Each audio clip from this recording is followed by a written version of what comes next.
Welcome back, children. Last video we saw the third lesson, Old Man River. First scene we saw. Now we'll continue the lesson, scene 2. Time is an hour later and the setting of the scene is the same. That means Mr. Marshall's house, living room of Mr. Marshall's house. When the curtain rises, same group is in the living room with the exception of Jim. Sarah is asleep, covered with a blanket in a big chair. Amy, Rose and Betty have 3 candles on the table. Betty is trying to read with the candlelight.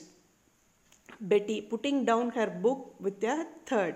I can't read by this light. How do you suppose our grandmothers ever did? Answer this Betty's question, Rose. I don't believe they tried to read. I guess they went to bed when it grew dark.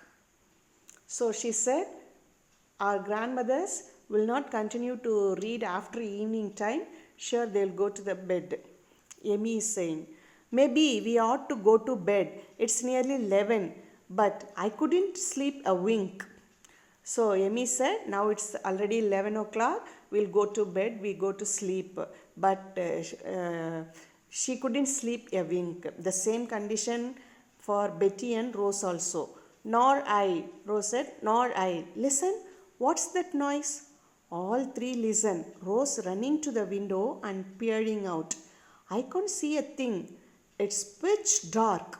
It sounded like something bumping against the house. So it is very dark outside of the house and something is bumping against their house. And Betty said nervously, oh, come back. Let's stick here together. Betty called everybody to sit together.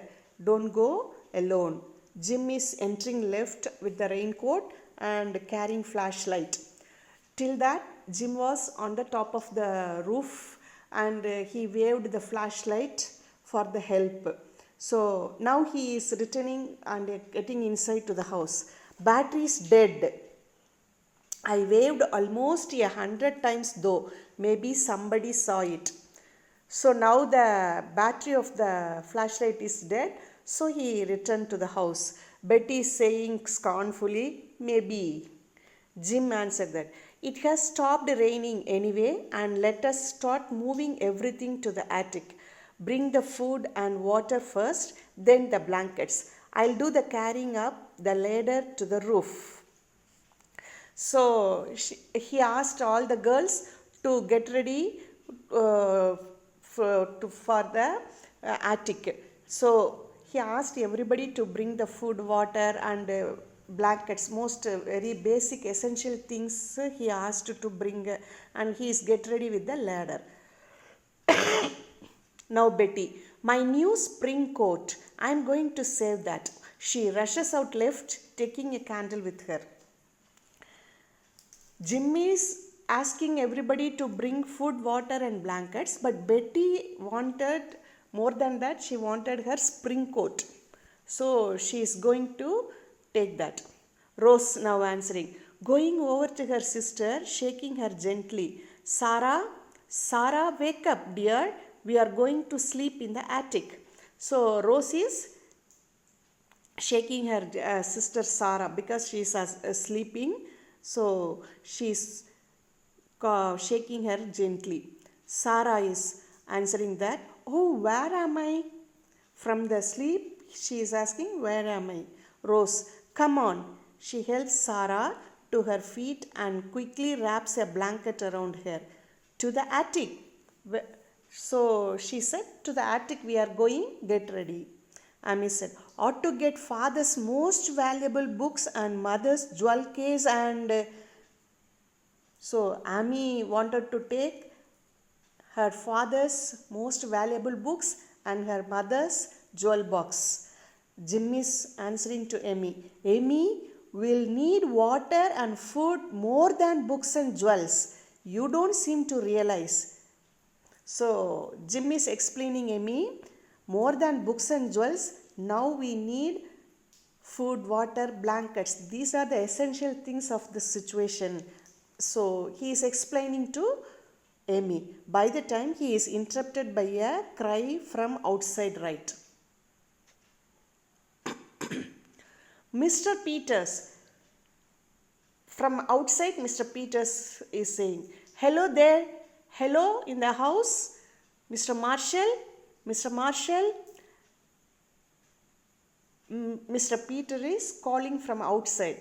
So Amy answered, "They have come for us. Here we are." She runs to the window. So Jim is saying, picking up the third candle from the table, running to the window and waving it back and forth. "Here we are, in here." So when they heard the sound of Mr. Peter inside the house, they are giving signal. Jim is giving signal with the candle, waving it back and forth. So only Peter can identify somebody is inside the house. And Betty, entering on the run from the left, carrying her dress box. "Are we rescued? Who is there?"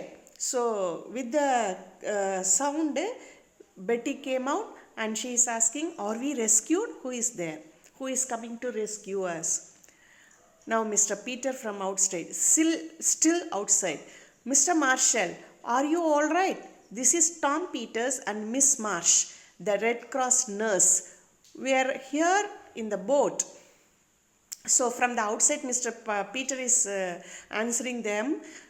He thought Mr. Marshall is inside the house.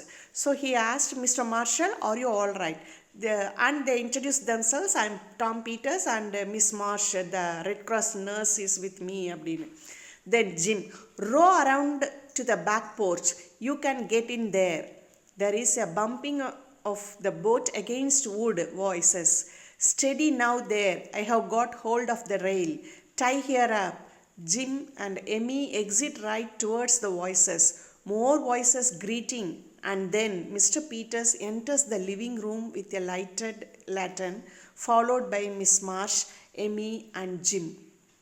So Jim and Amy, they are commanding them, they guided them to get inside. So row around to the back porch. You can get in there and steady now there. I have got hold of the rail. Tie her up. Everything. Jim guided Mr. Peter and Miss Marsh. Now Betty, "We have rescued. We are rescued. Come Sarah." So Betty very happily announced to Sarah, "We are rescued." Then Mr. Peter said, "Why are you children all alone?" Mr. Peter asked them, "Why all are children alone? Where is your father and mother, elder ones? Nobody is here. Why are you alone?" He encouraged everything to the children.